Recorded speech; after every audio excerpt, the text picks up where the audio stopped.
Hi everyone, I thought I'd give you a real quick tutorial on how I did the watercoloring on the little horse image on this card that I showed on my blog today.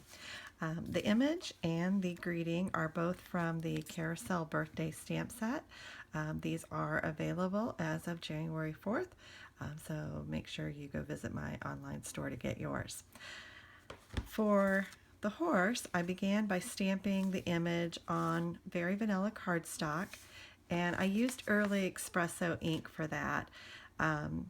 It is not an archival ink, so that it would smear if you don't allow it plenty of drying time. I'm also not going to use a lot of water with this, so that helps as well.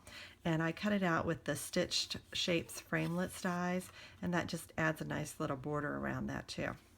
So I'm using our new watercolor pencils, and I just picked out 4 of the colors that would coordinate with my paper. And I'm just going to start with the Daffodil Delight, and all I'm going to do is just add a little bit of color along the edge here. And you'll see I'm not even coloring that in completely. Then I'm going to go ahead and do a little bit here on the saddle. Again, I'm just putting some color in. I'm not really being specific with that.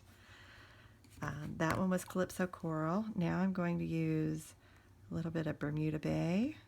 And again, just not being super accurate or anything, but just getting some color in there. And I go back in and do a little early espresso. I'm just kind of doing that on the tail and the mane. And you could certainly use more color if you wanted to, but start with a little bit, and then if you need more, you can always go back and add more. But really not too fancy there or anything. I just went on and did that. Let me grab just a little more of the Bermuda Bay here. And then as a final step, what I do is I take one of our blender pens, and these are a great bargain. You can get 3 of these in a package for just $10, and you can use them with your ink pads, your markers, and now with your watercolor pencils. So as I'm doing that, you'll actually see the color kind of starts to blend a little bit better. And I'm going to go up here in the saddle and do that too.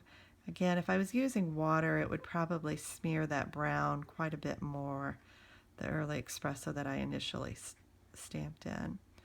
So I'm just going to go ahead and finish that up. And once I get into the brown, I'm really kind of working that around. It's not going to hurt to mix that together because I stamped it in the brown also. So if that bleeds, I'm not as concerned about that.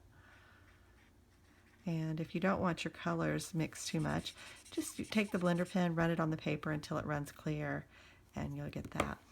And so let me bring back the finished card so you can see that.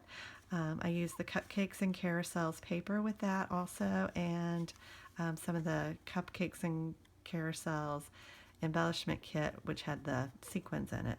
So thanks for watching today, and be sure to add those watercolor pencils to your next order.